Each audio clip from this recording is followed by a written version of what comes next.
Gamma पहलवान को Google कीजिए तो आपको बताया जाएगा कि गामा पहलवान जीवन में किसी से नहीं हारे, लेकिन ये सत्य नहीं है। गामा पहलवान का असली नाम गुलाम मोहम्मद बख्श था।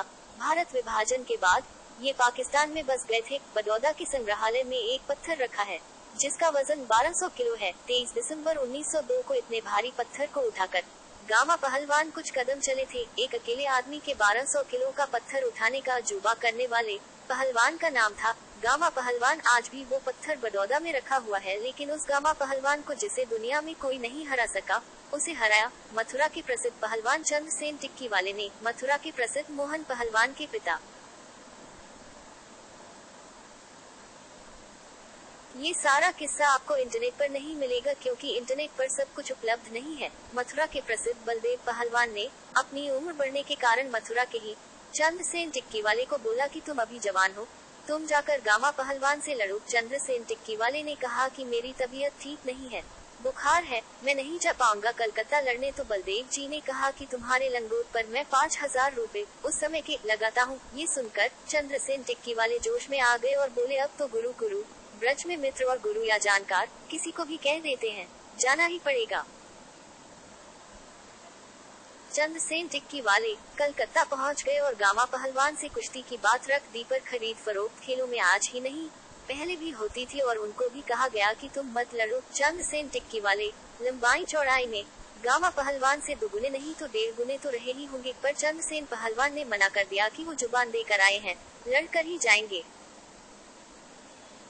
कुश्ती शुरू हुई, अखाड़ा सजा। कुश्ती शुरू होते ही गामा पहलवान ने ऐसा दांव खेला कि चंद्रसेन पहलवान का अंगूठा चीर दिया, अंगूठे और हाथ को पकड़कर खींच लिया और वह दंगल में खून खून हो गया। चंद्रसेन जी को ये बात समझ नहीं आई कि कुश्ती में ऐसा काम नहीं किया जाता है और ये कैसी कुश्ती थी।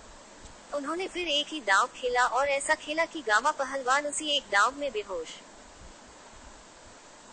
लोग बड़े खुश हुए कि जिस पहलवान को पूरे भारत में कोई नहीं हरा पाया, उसे मथुरा के एक पहलवान ने हरा दिया। पूरे कलकत्ता में जुलूस निकला। दानदाता और खेल के प्रशंसकों ने पेटियां खोल दी और लाखों रुपए का इनाम चंद्रसेन टिक्की वाले को मिला। कहते हैं उन्होंने वापस मथुरा आकर 16 कोठियां या मकान खरीदे। तो जिसने 1200 किलो का पत्थर उठा लिया और पूरे भारत और दुनिया में रुस्तमे हिंद कैसे ये हार चुक गई पता नहीं, और रुस्तमे जहां का खिताब जीता उसे चंद्रसेन टिक्की वाले ने हरा दिया। तो चंद्रसेन टिक्की वाले कौन हुए? बलि नहीं, वो हुए बलिष्ठ। बलियों में भी बलि, बलिष्ठ यानी महाबली आप कह सकते हैं। ऐसे ही वशिष्ठ माने क्या जो वशियों में इंद्रियों आदि को वश में करने वाले श्रेष्ठ हैं, वो वशिष्ठ हैं। ऐसे ही धर्मिष्ठ कौन? धर्म में जो श्रेष्ठ हो वो धर्मिष्ठ। महिष्ठ माने जो महानों में भी महान है वो महिष्ठ, और जो गुरुओं में भी गुरु हो वो हुए गरिष्ठ। अब मजेदार बात ये है कि आप गूगल करेंगे तो आपको चंद्रसेन टिक्की वाले के बारे में एक लाइन भी नहीं मिलेगी, इसीलिए मुझे लिखना जरूरी लगा। मैंने लिख दिया, इसको शेयर करना है नहीं करना है वो आप जाने।